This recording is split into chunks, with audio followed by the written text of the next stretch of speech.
Hi, everybody, and welcome back to another episode of the Double A Team podcast. My thanks again to Mike F. Chan, lead writer for the Irish Wire, joining us a little bit earlier. And I'm very, very pleased to do a doubleheader this evening. Discussing Chicago Cubs, my favorite team, and all things Chicago Cubs in their off season. And there's not a better person to talk about it than the writer for the Cubbiecrib. It is my previous guest, Alex Patt, joining us. And Alex, good evening, and thank you for joining me tonight. Hopefully, things aren't as bad as it is out there in Chicago with the photos I saw for the snow and everything tonight. So I'm very, very happy that you were able to join us. And let's get to the meat and bones of the story so far. The Chicago Cubs, their off season so far, at least, yesterday they made two, I guess, minor moves, if you want to call it, and which kind of, fits what the Cubs seems to like to do these days. These small, minor moves with the hope of a big payoff. Surprise moves that they are so accustomed to doing the last couple of years. They got Eli Morgan, the reliever from the Cleveland Guardians. They also traded cash considerations for catcher from the Anaheim Angels, Matt. Help me pronounce this gentleman's name. Matt Thaisis? Yeah, I believe so. Okay. I've seen his name on a scorecard, but he's not the primary guy for a reason. So That's true. That's true. Okay, so they made a move. That's great. Okay, obviously, hopefully, it's a prelude to a bigger move, which I know we're probably hoping for, but may not happen because of the ownership, which we'll discuss a little bit in depth as well. Give me your overall thoughts on these two moves, and if you're going to grade it on an A, B, C, D scale, how would you grade the each moves? yeah, so the Eli Morgan move, I think that's a pretty solid B move. He's not a guy that's going to be your closer or setup man per se, but he'll be middle relief, and he's had a pretty good career overall. Last year he had a sub-2 ERA. The one thing I did notice last year is that his strikeout rate was really down, and frankly, I'd like more guys in the bullpen that miss bats and strike guys out. But if you're going to use him as a middle relief type guy and not a late inning type guy, then yeah, I think it's a fine move. Obviously, you gave up one of your prospects, not a high one per se, but somewhat of a notable one. He's got a good power stroke, but a really high K rate. He's an A-ball, so who the heck knows what that's going to turn out to be? So sometimes you got to give up something to get something. And do I think he's going to have a sub-2 ERA next year? No, not necessarily. But if he's a solid enough guy in the middle of your bullpen, you need to build all the depth that you can get, because we saw last year when you had a few injuries, everything just fell apart at the beginning, and that cost you way too many games. So build up as much insurance as you can. I think it's a nice, fine, solid move. As for the other move, I think it's nothing more than just a depth move. You didn't have to cash considerations. You didn't have to give up anything to get him. So, I mean, we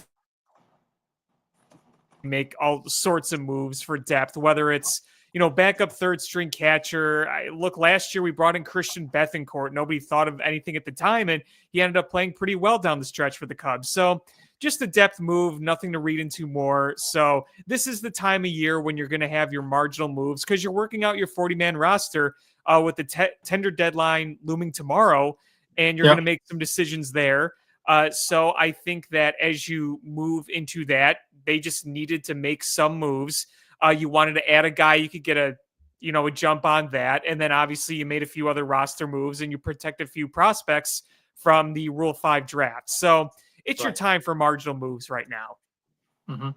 Now, speaking of the marginal moves, the Cubs also made a subsequent roster moves, for the 40-man roster deadline you mentioned earlier. The Cubs DFA'd Brennan Davis, Patrick Wisdom, and Adbert Alzolay. Some of the names, obviously, that are very, very familiar if you're a Cubs fan. Brennan Davis was a former high draft pick, I believe, back in 2018. Mm-hmm. He has had to deal with a lot of injuries, which has really, really hampered his career, unfortunately. Patrick Wisdom obviously is a big bat, but he's also been known to be a pretty, a free swinger. His batting average was never that high, and his defense was pretty suspect as well. And Albert Alzolay, which was a thorn by many Cubs fans this year because of all the blown saves that he has had early in the season. Any surprises, or is this the three names that you thought, okay, yeah, I think it does make sense for the Cubs to move on from all these three? Yeah, I'm not really surprised with any. I think with Albert Alzolay, you could re-sign him to a minor league deal because he's going to be spending this year rehabbing from the injury, so you're not going to see him pitch. So, if you want to keep him in the organization, you can by signing him to a minor league deal, but you don't want him taking up space on a 40-man roster where he's not going to pitch. Patrick Wisdom, I do respect the guy for the power he did provide for a few years. This was a guy who was a journeyman. He was one of those first-round picks over a decade ago that didn't really pan out as the Cardinals had hoped, so he bounced around and played only a very few handful of games in the majors, but mostly in the minors. The Cubs brought him up, and he went on this tear, and by every indication, it looked like it was going to be a flash in the pan, but over the next 2 years after 2021, he still hit 20-plus homers in 22 and 23. So you got to give the guy credit for that, but he was a true one-outcome guy. His use on the Cubs roster had run out, and you can argue that he was let go a year too late, but I give him his credit for what he did, but it was definitely time to move on there. And then with Brennan Davis, it's a real shame with the injuries because he put up some good numbers in the minors when he was healthy. You saw the promise there. He had real legitimate power, easy power swing, but it was one injury after another, and the window for him to be part of the future just kind of ran out. Mm-hmm. So obviously the Cubs have made those moves in order to keep their top prospect, Owen Casey, in their roster. The one of the prize prospects that maybe the only one that is actually still remaining from that trade they made with San Diego when they traded away Yu Darvish. Obviously, the Cubs have some chips that they have, that they could move. Cody Bellinger actually, opted in. Nico Horner has had that elbow injury that he's currently nursing after a surgery. Those are the two top candidates right now for the Cubs.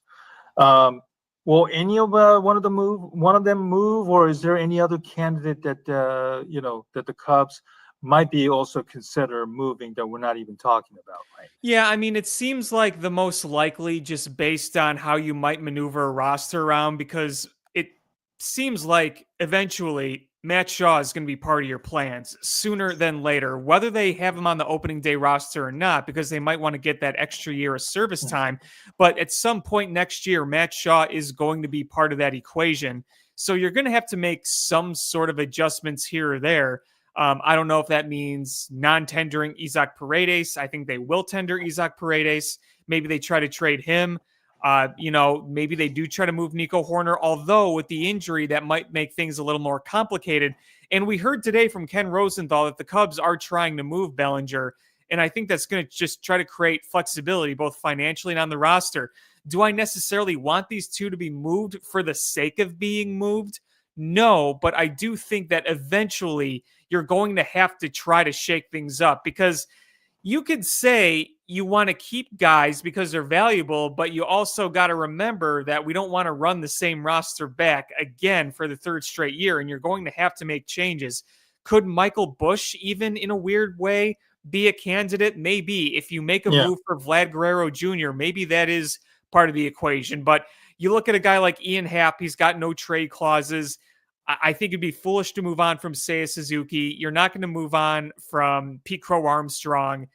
And you're not going to move on from Dansby Swanson. So you can look at a number of guys where you say, even if it's not likely, there's possibility. And then I think you can eliminate like some of the guys I just mentioned from any likely trade talks. Mm-hmm. If the Cubs realistically move on from, say, Cody Bellinger, for example, what can the Cubs really get for him? Or is this basically Cubs are just so desperate to clear out salaries that they would even throw in let's say, for example, another top prospect, Alcantara or even Triantos, just to kind of sweeten the pot, to, teams like the Yankees who could use another bat, for example. And maybe the Cubs would get whatever the Yankees are looking to, dump salaries for, not necessarily, Garrett Cole or even, God forbid, Carlos Rodon in return for something because, they want to clear out some salaries, to make to re-sign Juan Soto, which we'll get to in a little bit. But what can you really realistically expect the Cubs to get for Bellinger, if at all? Yeah, I mean, I think if you were to trade Bellinger, you're not trading him for the hopes of getting a big return. I think, the return you're looking to get is the flexibility, both financially and on the roster. I mean, sure, maybe you get a prospect or maybe you get a cast off that a team doesn't really want. Obviously, Bellinger last year had an okay season, not a great season. It's not like you're trading him when he was at better value the year before because Bellinger had some injuries last year. He had a broken finger. He had bruised ribs, which I think interrupted his power swing a little bit. But he's still, I mean, you look at the slash line. It wasn't bad. It was fine. It just wasn't up to par the year it was before. So, I mean, I think you're kind of looking. You're not going to look at an amazing return by any means. You're just looking at the flexibility if you were to make that move. Mm-hmm. Obviously, the Cubs are in a win now mode right now, and Jed is going into the final year of his contract with a kind of a lame duck situation, which unfortunately doesn't benefit anybody. The man himself as well as the team itself. Certainly, the Cubs have to do something on the free agent front as well. There are some intriguing free agents. Unfortunately, the Cubs are, never are in the Juan Soto sweepstakes No. at this particular time. There are some, other free agents out there. Talking is one thing, obviously signing is another thing. If you put yourself as a Jed Hoyer, which free agents out there that you would love to, talk to and then, do all you can to, sign for the Chicago Cubs?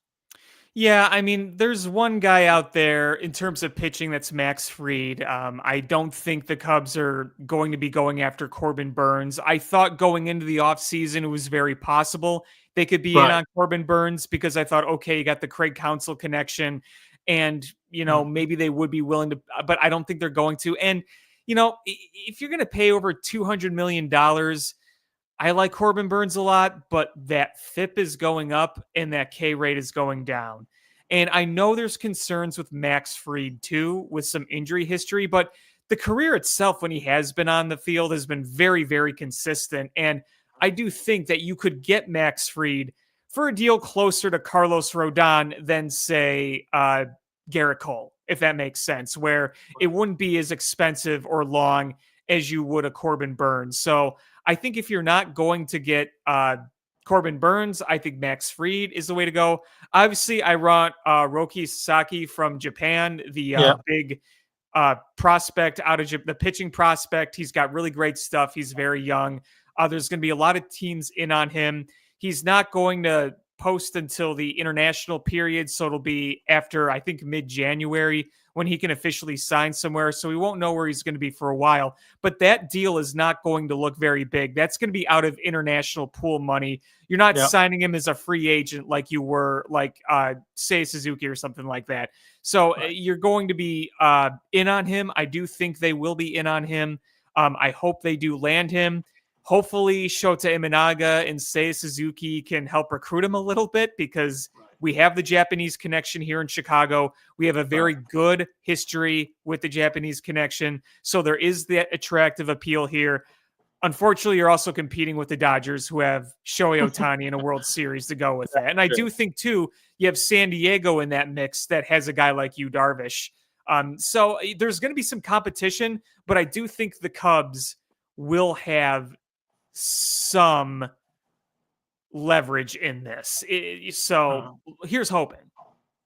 Right. For those who are not familiar with the name Roki Sasaki, he's the next the big thing coming from Japan. He is expected to be posted, I believe, maybe in December or mid December around that time. I follow his career even from I'm living in the U.S. and all the gossip stuff that Sasaki has been dealing with. For example, Sasaki has not been exactly a most durable pitcher out there. He would pitch and then he would miss a couple of starts in between. He actually left the Japanese Baseball Player Association, and then his mother has been considered somewhat of a controversial figure behind all this, push to go to the United States.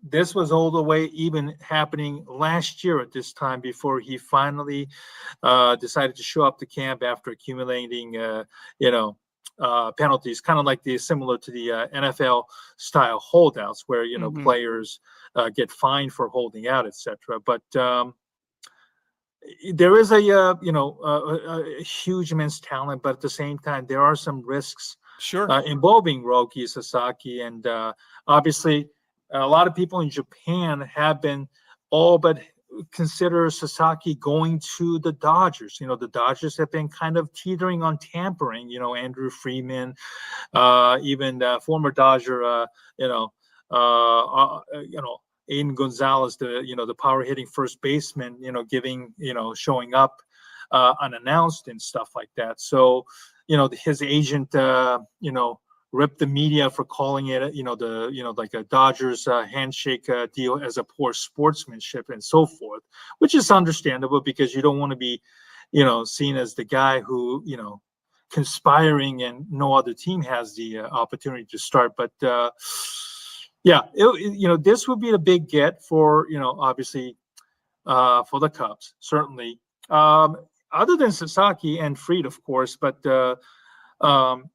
who else do you think that the Cubs could get in terms of maybe bolstering their, starting pitching, but mostly maybe the bullpen, which has been an albatross last year? Yeah, you look at some of the bullpen options out there. One of the guys I looked at earlier this offseason was Kirby Yates, the veteran closer, who was really good for a number of years, had some injuries, came back, and then last year with the Rangers was very, very good again. I mean, this is a guy that has a really good split finger fastball. He generates a lot of swing and miss. He is older, and he's had some injuries in the past, but I do think that is a guy you might want to consider bringing in because he knows how to pitch the ninth inning.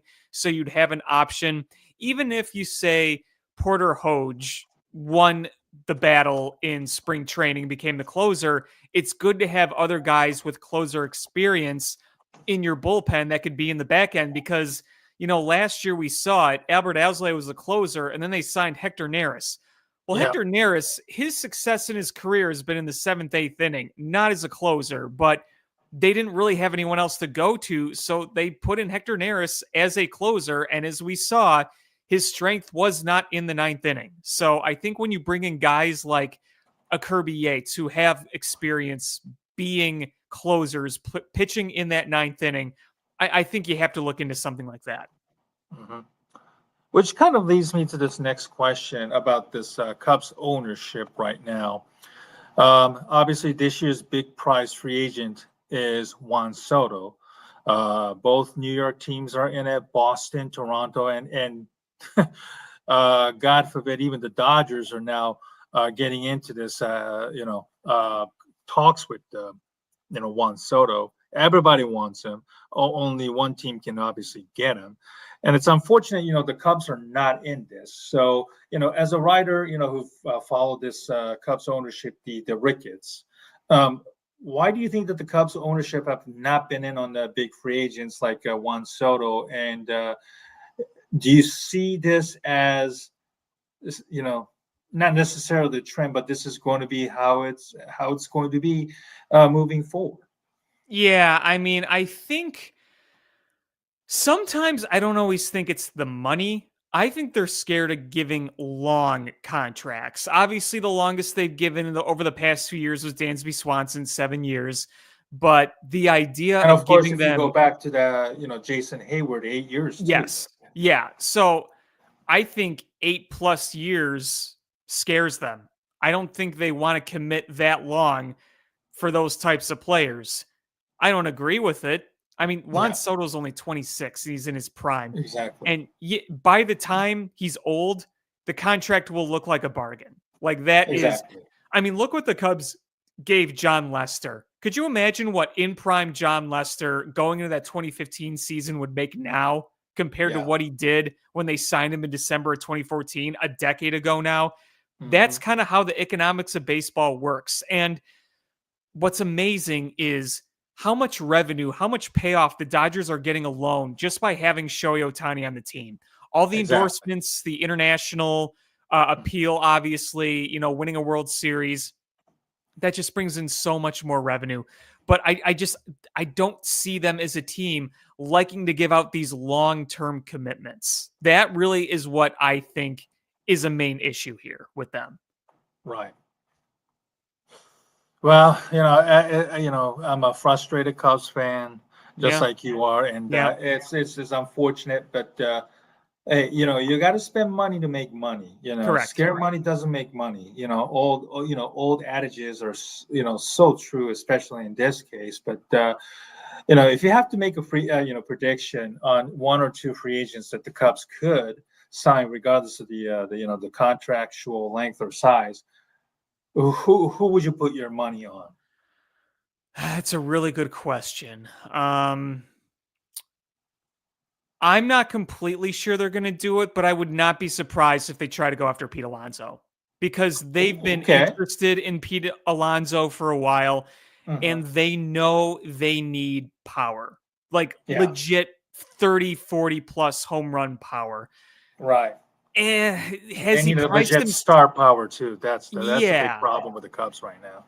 right. And has he priced himself out of the Cubs? Maybe, but you got to remember, we've been hearing rumblings about the Cubs' interest in Pete Alonso for 2 years now. So Yeah. even if they don't get him, I wouldn't be surprised if they're kicking the tires on him. Yeah. Because I think that even with some of the downsides of Pete Alonso, is he going to hit for a high average? No. Mhm. Was the slash line outside the slugging last year amazing? No, but man, in this day and age, 35, 40 homers is 35, 40 homers, and that alone is valuable. I mean, think about Kyle Schwarber now and how easy it was for us back in the 2000s to criticize a guy like Adam Dunn, a guy who Right. struck out a lot, didn't have a high average, Yeah. but you would have taken Adam Dunn now. Everyone would have wanted him. They would have said the healthy average, whatever, give us 40 bombs, get on base. That's where the value is. Mhm. So that power is just sitting there, and maybe they go pounce after that. Like I said, I'm not going to bet on them getting him, but I wouldn't be surprised if they try to kick the tires on that. Mhm.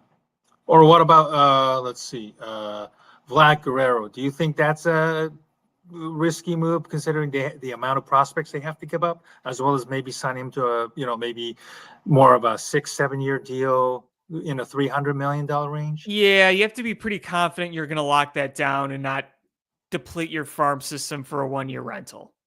Like, I mean, that's just something that you're going to want to feel confident in doing Yeah. because you could have him for 1 year and that's it. And you could leave him free agency if you don't have him locked up after that, because Right. you could be staring at a 1-year rental. And I do think that they would want to make sure that's in hand because, as we know, Jed, he doesn't want to take big risks, but it's not a risk if you can lock that down for longer than a year. If it's a rental, then you're really putting all your chips into one True. season, and that's tough to do. Right. Somebody was mentioning on Twitter tonight about the Mariners catcher Cal Raleigh changing agencies, stuff like that. But and obviously, Drew Gilbert, the names that are very familiar for the baseball fans. Do you think the Cubs would even try to ply away both, or at least one of them for maybe the the prospects they have? Because, obviously, it's nice to have great prospects, but, you can only play them so much and so many, There's with only so 9 many spots on positions. a field. Exactly. Only 9 spots on the field. So, Cal Raleigh or Drew Gilbert or even both, which would you prefer? Well, I mean, Cal Raleigh, it strengthens your catching core, and catching for most of the season last year was a black hole until the end of the season when Miguel Amaya kind of found his stroke, and then Christian Bethancourt kind of went on Yes. a Linsanity run, which Mhm. I don't think you could count on that happening twice. And Miguel Amaya is just in a very weird spot because it's like I don't want to fully give up on him, but I just don't know if he's it because before he changed his swing, things were looking really ugly. This looked like an easy, okay, move on. Then all of a sudden, oh, he's actually made adjustments and looking quite good at the plate those last few months. Doesn't mean he has to be your number one guy, but there's also Moises Ballesteros. The question is, we know he can hit, but Yeah. is he a good enough defensive catcher? That's kind of where you get a little questionable. So Right. maybe if you were to bring in a Cal Raleigh as your primary guy, you say, do we want to keep developing Ballesteros? Do we want to use him in a trade? Do we want to use him as our secondary catcher and move on from Amaya? Those are going to be a lot of questions, but the challenge here is I think the Cubs need to be a lot more certain with their catching core coming into this season because last year going into it, you thought you were pretty solid with Yan Gomes. Unfortunately, age finally caught up to him. And that happens. That's just what Right. happens. And when that happened, it's like, well, you got to bring in Thomas Nito now. Then you got to try to bring Christian Bethancourt. You got to try to work with Miguel Amaya. So you had to scramble a little bit. And I would just love it if they didn't have to scramble and do that again. Of all the prospects that the Cubs have right now, they have Owen Casey now on the 40-man roster after a flurry of moves the last few days, along with Kevin Alcantara, who made the MLB debut late in the September. And you also still have, James Triantos. You mentioned Moises Ballesteros and Matt Shaw, who is, hitting lights out with the Team USA in the, Premium 12 international tournaments right now being held in Tokyo as we speak. Of all the prospects that I just mentioned, or even the ones I forgot, I apologize. And you're more than welcome to throw in some of the sleepers. The names that I just mentioned, who would you be more inclined to give up and why? Yeah, so I think Kevin Alcantara, I like his skill set. I just don't know Right. if there's a place for him. I Right, really because you just already don't have know. Peter Crow playing center field, and that's probably his best position, right, Alcantara? Correct. Yeah. And the question is, who do you think is going to be a better hitter? I mean, I think Alcantara will provide more power, potentially provide more power. But PCA is such a weapon with that Yeah. speed. I mean, he causes havoc. And Mhm. you kind of need a disruptor on your team. And I just think Right. you're in a spot where unless you make some wacky trades, I think Alcantara, there's just no room for him at the end. Unfortunately, So yeah. yeah, but you know what? It's a good problem to have if you're Mhm. able to supplement what you can't use for established elite talent. So That's true. you can't waste trading them away, but you can justify trading them away if it brings you something great. What about Owen Casey? Where do you see him fitting into this roster next year, with or without Bellinger? Yeah, I mean, this is where it gets a little difficult because right now, right field, you could play Cody Bellinger, you could play Seiya Suzuki, you could play Owen Casey. Right. I think Seiya Suzuki is best fit as your DH. I think Yep. most people would agree with that. Mhm. And then with Cody Bellinger, it's like, well, Owen Casey's a lefty, so is Cody Bellinger. Yeah. So this is kind of the conundrum you're in. And it's going to kind of depend on what you do with Cody Bellinger here. Because I'll say this, if you trade away Cody Bellinger in hopes that Owen Casey is going to step in and produce, it's a big risk. It is a Yes. very big risk from an unproven commodity right there. So Mhm.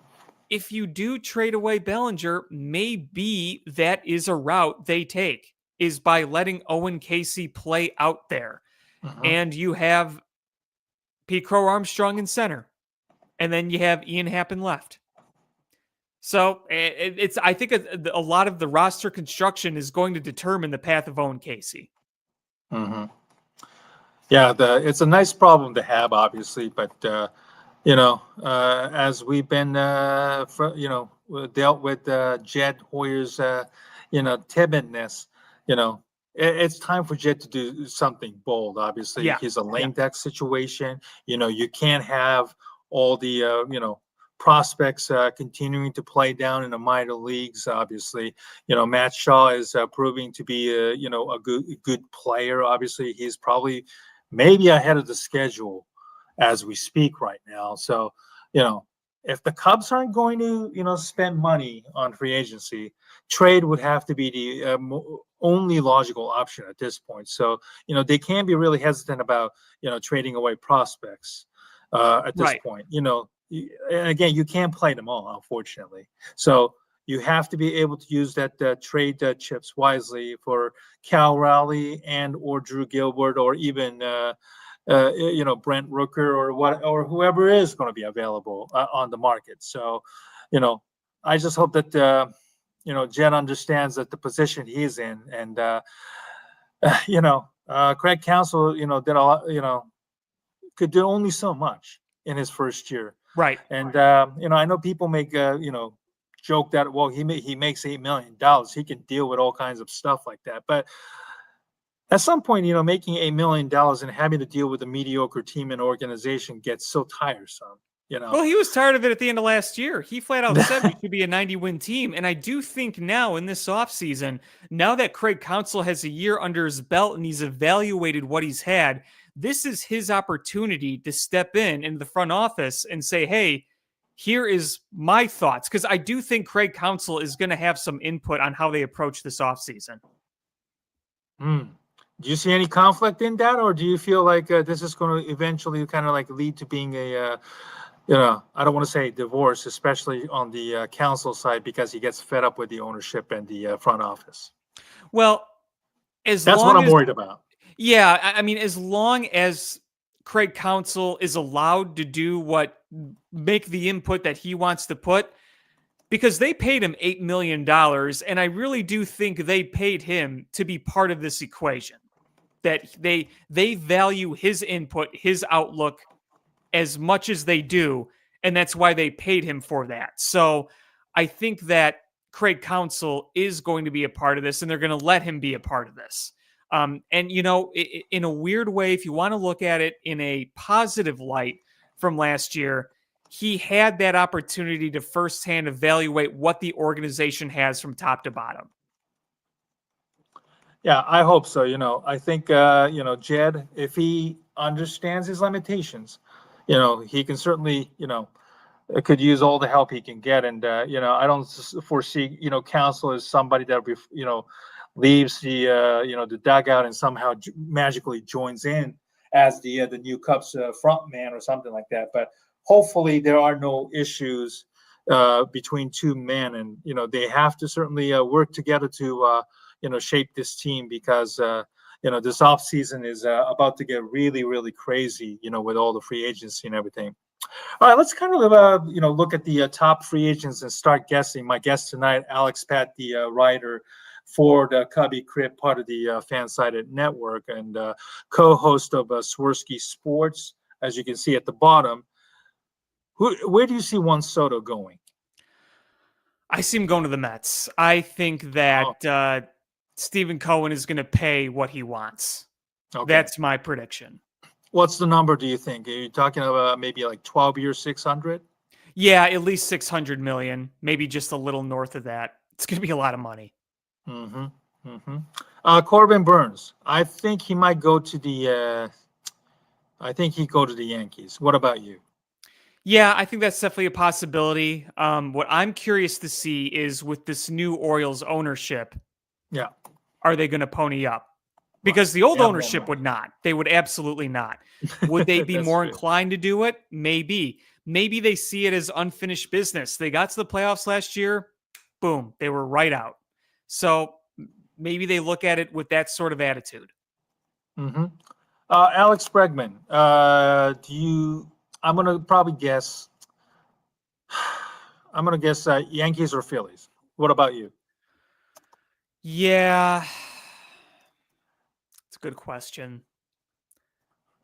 I could see the Yankees doing it. It feels kind of like a Yankees move. We've kind of seen them in the past go after guys who aren't quite in the twilight of their career, but they're kind of exiting the major hill that they were on. I mean, they've given out some contracts to guys that were, kind of leaving their primes, because Alex Bregman's a very good player. I just don't know how many prime years he has left. I mean, you already see some decline a little bit and, injuries. So he's no spring chicken anymore. He's not ancient, but he's no spring chicken anymore. Mm-hmm. Blake Snell. I'm going to say either Dodgers or the Rangers. I could see the Dodgers shoring up on pitching. Yeah. Okay. Max Fried. Either the Cubs or the Red Sox. Yeah. I'll say I want to say the Cubs. Like, I do. Mm-hmm. I just don't know if they'll give more than like 5 years to him. Okay, that's good. That's good. Walker Buehler. I think the Dodgers will re-sign him on a 1-year deal. What about you?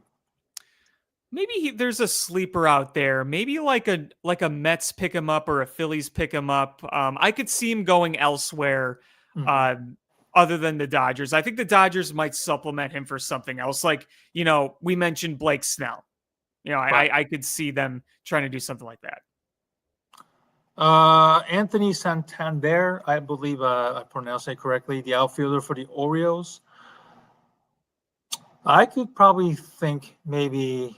Do you think? No, the Cubs won't use him. I think there's too much outfield talent there. That's a good one. Who do you see Santander signing with?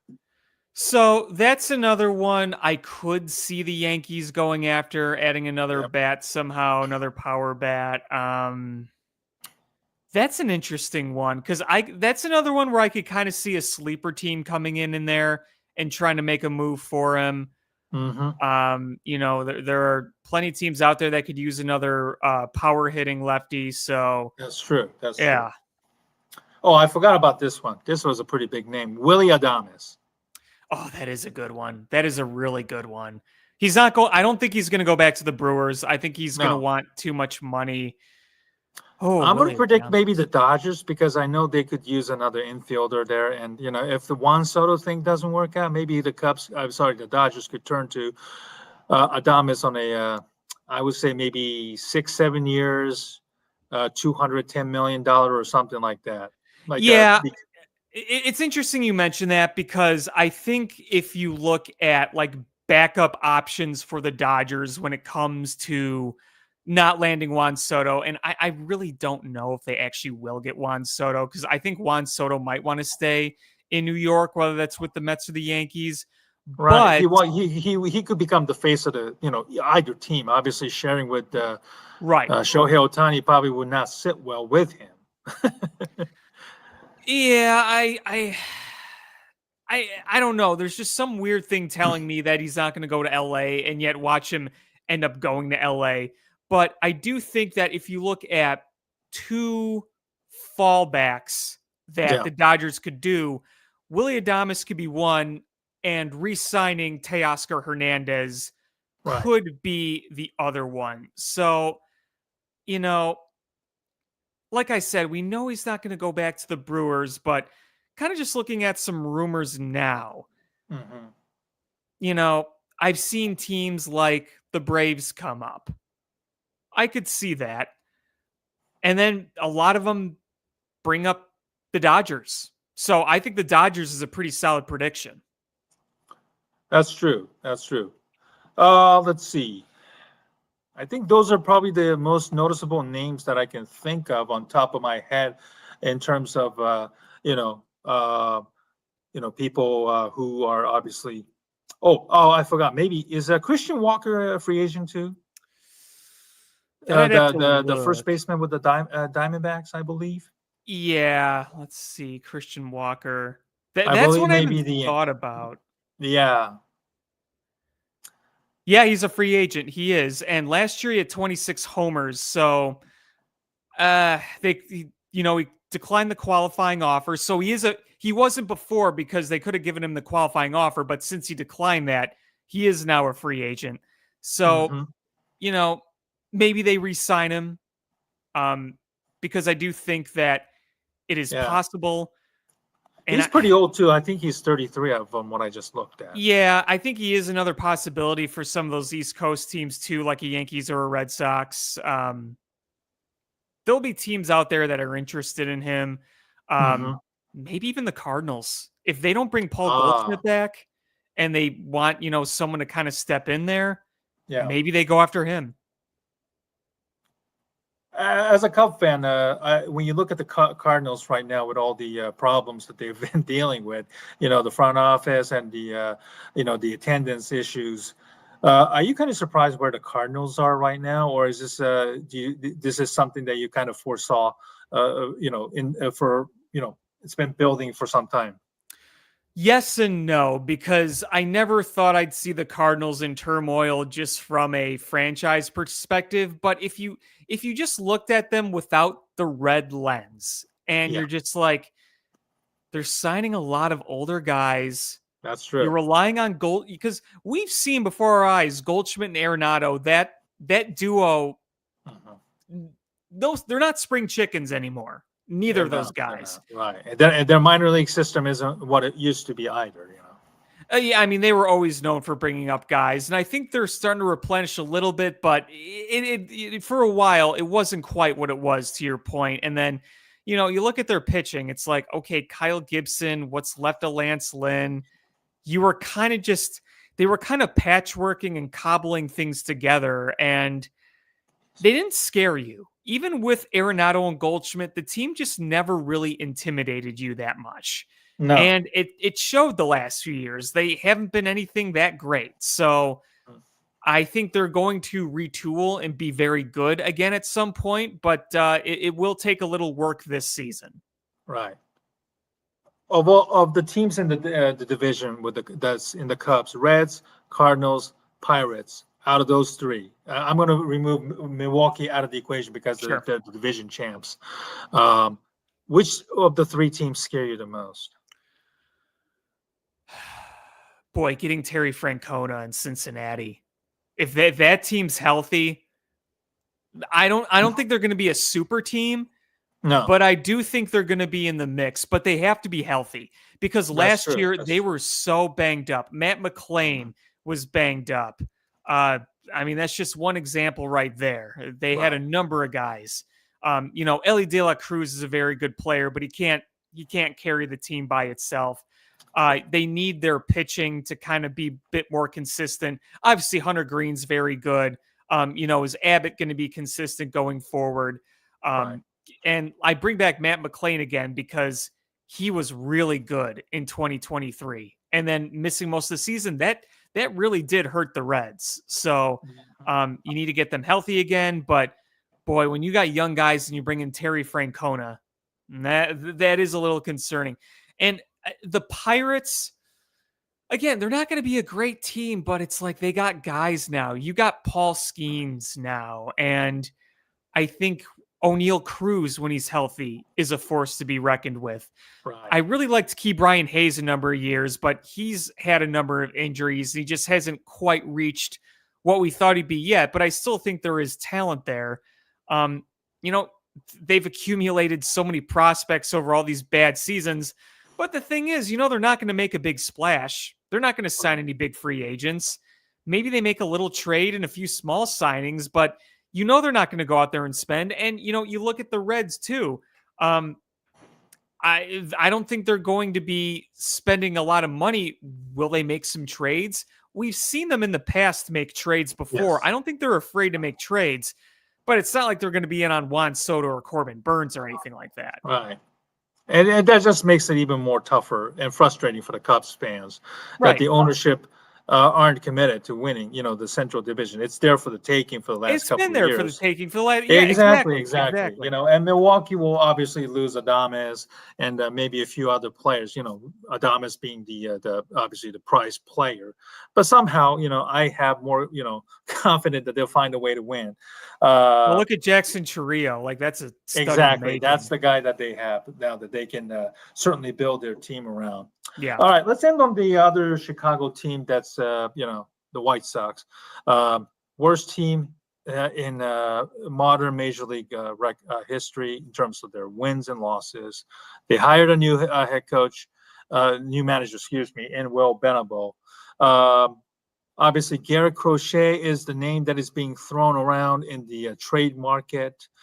Chris Getz, the farm director, who obviously kind of got the job by default, which obviously it's what Jerry Reinsdorf do. Obviously, he doesn't have a lot of higher standard considering how both the White Sox and the Bulls are playing in the last decade or so.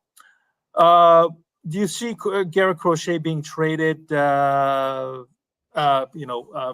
And for what kind of a haul do you think that the White Sox should get for a guy like Crochet? Yeah, I think there is a possibility that he does get moved. And I think that if they do move a guy like him, their focus is going to be on offensive prospects because the White Sox actually have a number of intriguing arms within their organization. I mean, just outside of Crochet, they have some pitching prospects in the minors. They've had some guys get a taste of the big leagues last year. So there are arms in that organization, but you're so void of offensive talent, just top to bottom. I mean, I know one of your top prospects is Colson Montgomery. His bat was a little shaky last year, but he's been good in the past in the minor leagues.